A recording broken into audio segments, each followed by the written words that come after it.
The lecture hall at Harvard University was a cathedral of intellect, its high ceilings and polished wooden pews humming with anticipation. On this crisp October morning in Cambridge, Massachusetts, the air was thick with the scent of old books and fresh ambition.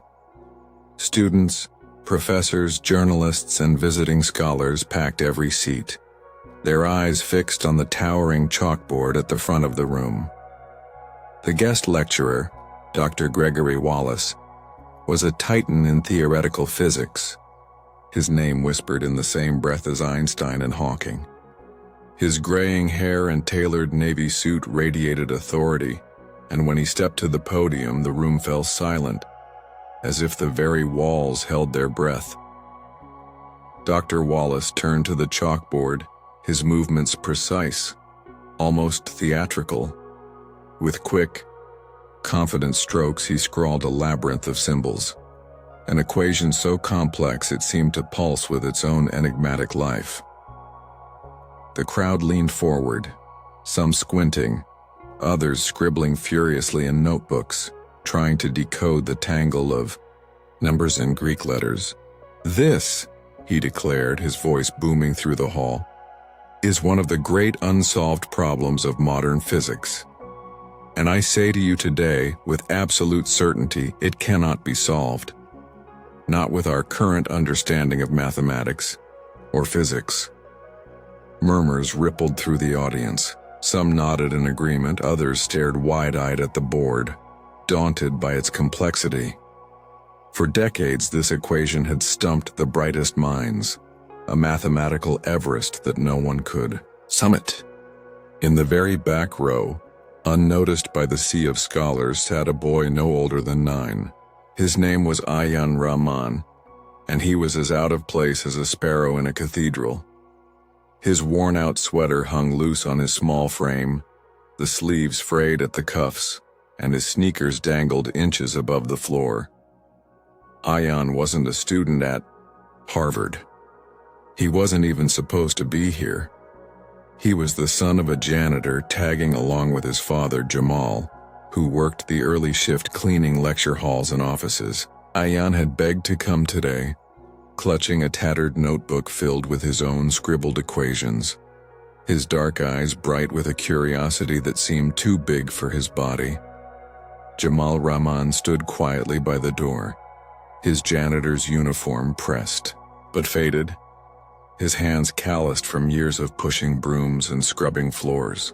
He was a man of few words, his life a tapestry of quiet sacrifices. Born in a small village in Bangladesh, he'd come to America 20 years ago with dreams of studying physics himself. But life had other plans: bills, a family to support, and a green card that took years to secure. Now at 42, he swept the halls of Harvard, a place he'd once hoped to walk as a student.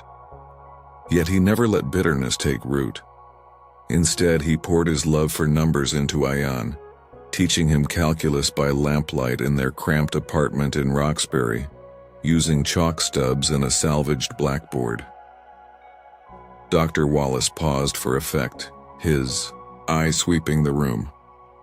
"This problem," he said, "is mathematically impossible to solve using conventional logic. Any questions?" The silence was deafening.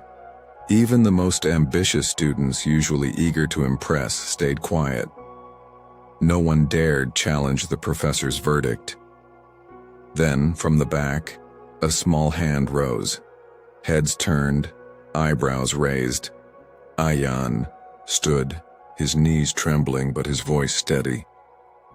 "Can I try solving it?" he asked. A wave of laughter broke the tension. Some chuckles were kind, others tinged with irritation. A man in a tweed jacket whispered, "Who let a kid in here?"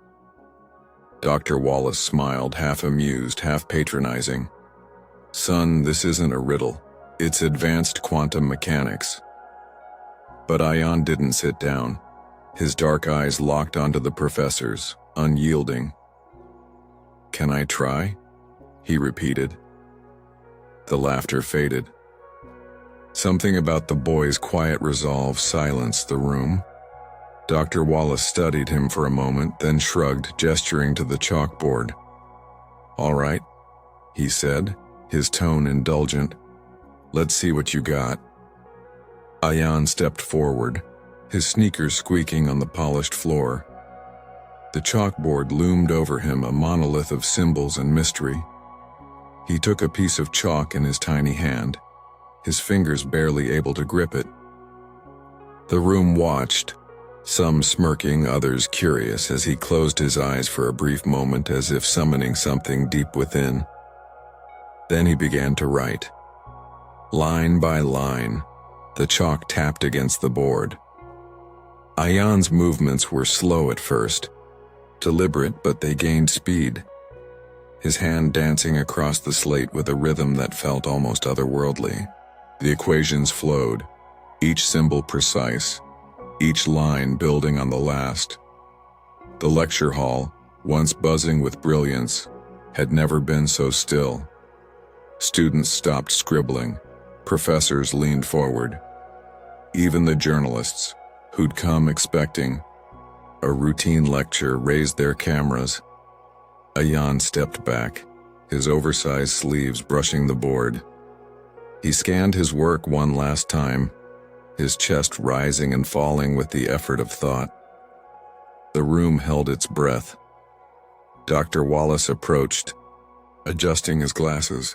He leaned in, his eyes darting from line to line, his confident expression unraveling into disbelief. This can't be right," he whispered, more to himself than the crowd. He traced the equations again, double-checking every derivation, every symbol. His hands trembled slightly. "This is correct," he said finally, his voice barely above a whisper. "In fact, it's not just correct, it's elegant. It approaches the problem from an angle I've never seen before." Gasps rippled through the crowd. Phones flashed, capturing the moment. Students stood craning their necks to see the board. The same audience that had laughed minutes earlier was now in awe. Dr. Wallace turned to Ayan, his voice thick with wonder. "Who taught you this?" Ayan's eyes flicked to the back of the room. "My father," he said softly. "He said I should always look at problems differently. He couldn't finish school, but he loves numbers. He used to clean classrooms, hear and read physics books he found in the bins." All eyes turned to Jamal, who stood frozen by the door, his janitor's cart beside him. His face was a mask of shock, his eyes glistening with unshed tears. The room erupted into applause, not just for Ayan, but for the man who had raised a genius while sweeping the floors of Harvard's hallowed halls. Dr. Wallace crossed the room, his polished shoes clicking on the floor, and extended a hand to Jamal. "Sir," he said, his voice breaking, "you've done something even I couldn't. You've nurtured a mind that sees beyond boundaries." Jamal shook the professor's hand, his calloused palm meeting Wallace's smooth one. "I just gave him love," he said quietly, "and a little chalk." In the days that followed, Ayan's story spread like wildfire. Headlines screamed, "Harvard's youngest mind solves the impossible." News vans parked outside the Rahman's modest apartment in Roxbury, their small living room suddenly a stage for the world's curiosity. Scientific journals called, universities offered scholarships, and talk shows begged for interviews. Ayan, though, remained unchanged, his quiet smile and wide eyes still fixed on his notebook, where he sketched new equations by lamplight. But the spotlight wasn't kind to everyone. Jamal, who had spent years invisible, now faced a different kind of scrutiny. Reporters dug into his past, questioning how a janitor could raise a prodigy. Some speculated Ayan's talent was a fluke. Others whispered about stolen knowledge. as if a man like Jamal couldn't possibly understand physics. The weight of it pressed on him, each article a reminder of the dreams he'd buried long ago. Yet he never let Ayan see his pain. He smiled through every interview, deflecting praise to his son, saying, "He's the light of my life. I just held the lamp." Ayan, too, faced challenges. The world saw a genius, but he was still a 9-year-old boy, navigating a city that felt too big, a school that felt too small, and a gift that sometimes felt like a burden. At his public school in Roxbury, teachers struggled to keep up with him, and classmates oscillated between awe and jealousy. "Freak," one boy muttered during recess, shoving Ayan's books to the ground. Ayan didn't fight back. He picked up his notebook, dusted it off, and kept walking, his mind already lost in numbers. But there was one place where Ayan felt at home. The small community center in Roxbury, a squat brick building with peeling paint and creaky floors. Every Saturday, Jamal volunteered there, teaching math to kids from the neighborhood. Ayan would tag along, sitting cross-legged on the floor, helping younger children with fractions or showing them how to graph equations on graph paper. The upper kids didn't care about Harvard or headlines. They just liked Ayan's quiet kindness, the way he explained things without making them feel small.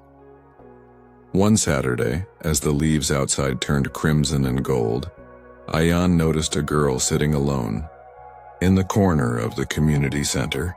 Her name was Maya, a wiry 12-year-old with braids and a guarded expression. She clutched a math workbook, her pencil hovering over a problem she couldn't solve. Ayan approached, his sneakers scuffing the linoleum. "Need help?" he asked. Maya looked up, her eyes narrowing. "You're that kid from the news," she said, her voice skeptical. "What do you know about my homework?" Ayan smiled, undeterred. "I know numbers," he said simply. He sat beside her, his small frame barely filling the chair, and began to explain the problem. His voice was soft but clear, breaking down the equation into pieces as if it were a puzzle. Maya's frown softened, and by the end of the hour she'd solved not just one problem but 3. "You're pretty good," she admitted grudgingly. Over the weeks, Ayan and Maya became an unlikely pair. She was tough, raised by a single mother who worked double shifts at a diner, and she carried the weight of a life that hadn't been kind.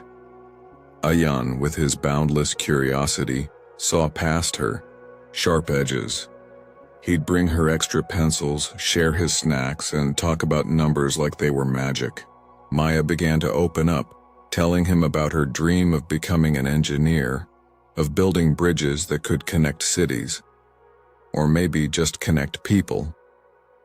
"But I'm not smart like you," she said one day, kicking a pebble as they walked home from the center. Ayan stopped, his eyes serious. "You don't have to be like me," he said. "You just have to keep trying. My dad says every problem has a solution if you look at it differently." Maya didn't respond, but something shifted in her. She started showing up early to the community center, her workbook filled with neat rows of solved equations. Ayan's belief in her was a spark, and it began to light a fire she hadn't known she had. Meanwhile, Jamal faced a choice that would change their lives. Harvard, in the wake of Ayan's viral moment, offered him a promotion, not to a corner office but to a supervisory role with better pay and benefits. It was a step up, a chance to move out of their cramped apartment, to give Ayan a better school, a better future. But it came with a catch. The job was in another city, far from Roxbury, far from the community center where Jamal and Ayan had found a second home. Jamal sat at the kitchen table one night, the offer letter spread out before him.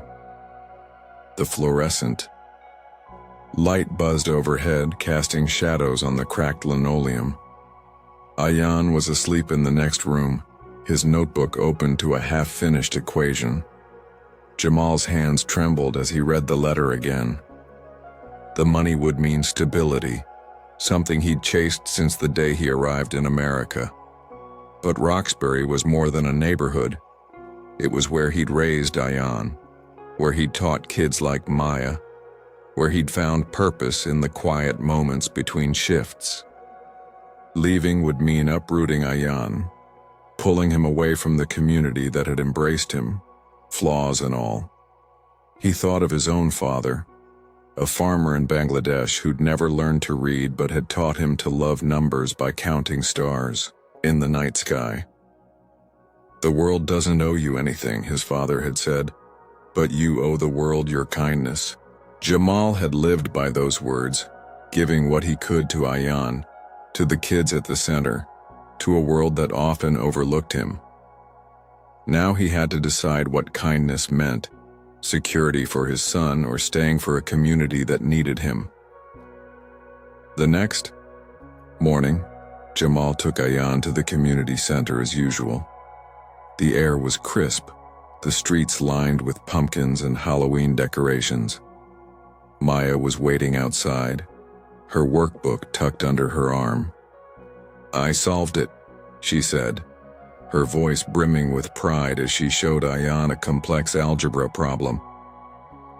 Ayan's face lit up, and for a moment, Jamal forgot about the offer letter burning a hole in his pocket.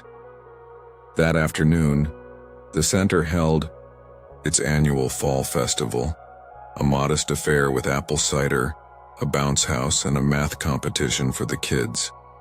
Ayan and Maya teamed up, their heads bent over a table, solving problems faster than anyone else. The other kids cheered, their laughter echoing through the room. Jamal watched from the sidelines, his heart swelling. This was what he'd built, not just a genius son, but a community where kids like Maya could dream. As the festival wound down, Jamal made his decision. He called Harvard and declined the promotion. The woman on the phone was stunned. "Are you sure?" she asked. "This is a big opportunity." Jamal looked at Ayan, who was helping Maya pack up her things, their laughter mingling with the chatter of the other kids. "I'm sure," he said. "My opportunity is here." Months later, Ayan's fame had faded, but his impact hadn't. He still went to the community center every Saturday, teaching alongside his father.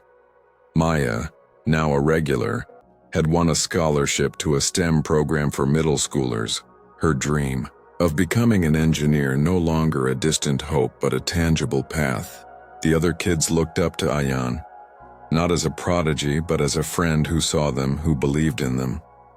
One evening, as the sun set over Roxbury, painting the sky in hues of orange and pink, Ayan and Jamal walked home from the center. The streets were quiet, the air cool with the promise of winter. Ayan clutched his notebook, his fingers smudged with chalk. "Dad," he said, his voice thoughtful, "why didn't we move? That job would have been better for you." Jamal stopped, kneeling to meet his son's eyes. "Because this is home," he said. "Not the apartment, not the city, the people. You, Maya, the kids at the center. You're my equation, Ayan, and you're already solved."